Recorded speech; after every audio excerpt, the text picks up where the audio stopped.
in your average normal tubular lock, you see these all over the place.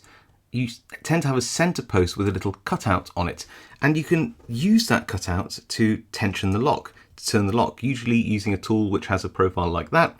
You pop it in, the little spiky bit goes on one side, and you can turn the lock this way or put it in the other way and it turns the lock this way.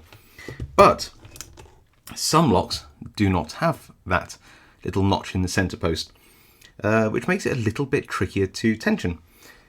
I've filed down the key though, and you can see that if you file this down and you've got a little flag at the end, that flag can reach down inside the lock and apply a turning force. That's exactly why I designed the goat wrench, because you're going to put that in and put a turning force like that, or even push against the side of the lock like this as it happens.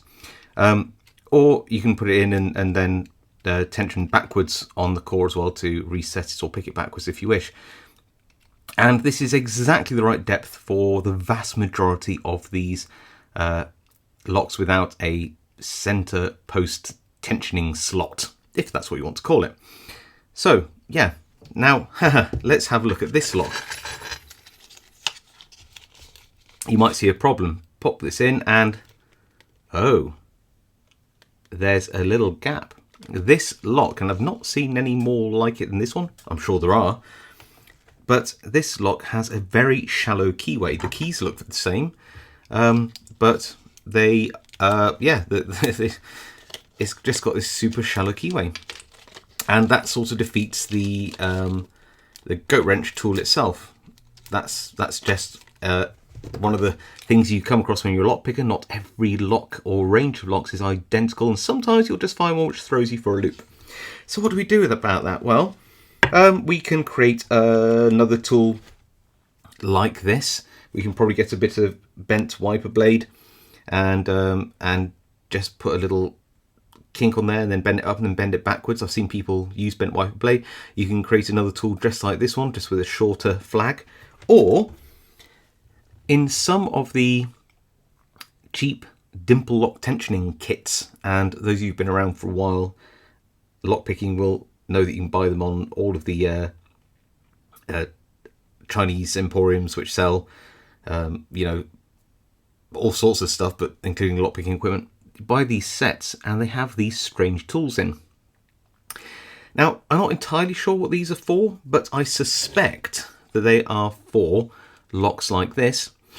For example, they should be able to reach down on the inside of these locks if the flag was a bit thinner, but in this lock it's actually just the right length. You do need to hook it round and then turn it into the lock, but you can get tension. Now that is actually really uncomfortable to do.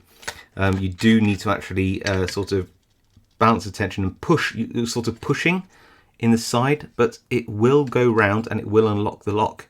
So let's have a go. I might try the first position non-sped up and then speed up the other positions, because otherwise it'll get a bit boring, but we'll see if we can get an open using this Chinese tension tool.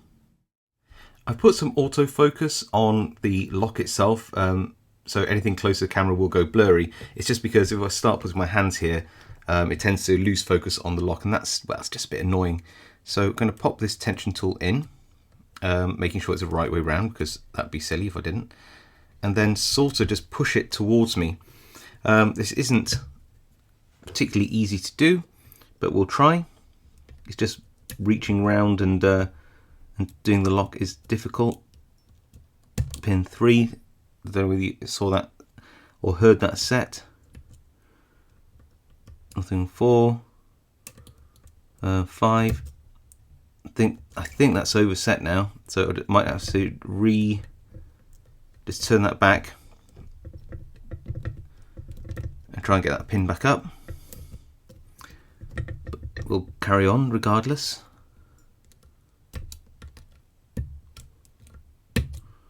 That's 3.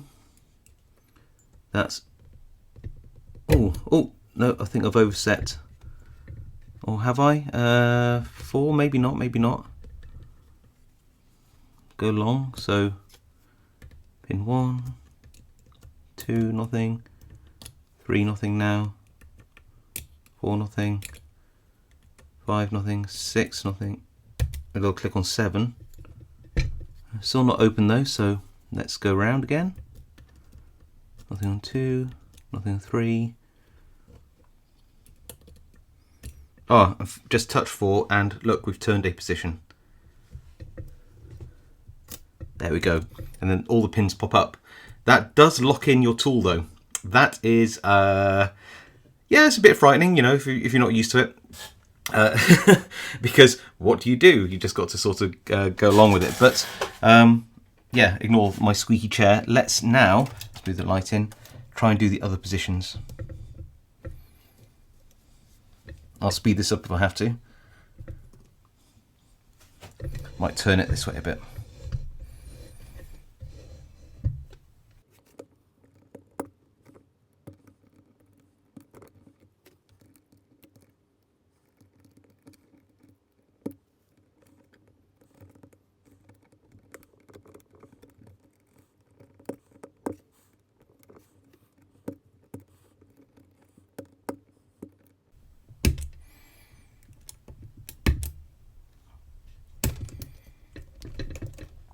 And we have unlocked it. There we go. Sorry if that didn't look great on camera, but it's only 2 positions. We still have the tool locked in, and that's a bit of a shame because I now need to, after the video, go and pick it all the way back again. Let's try and keep that in focus for you. But there we go. We can see that we have a fully unlocked lock. So yeah. What can you say?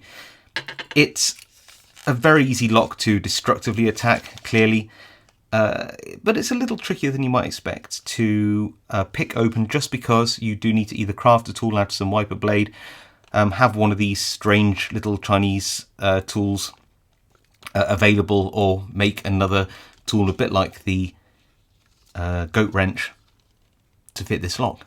There you go. Hope you enjoyed that. If you did, please leave a like. If you have a comment about this lock or anything to do with tool design, please do leave a comment below. I read them all, reply to as many as I can. If you haven't subscribed to the channel, then please do consider doing so. It really helps me out, and I'll see you all next time.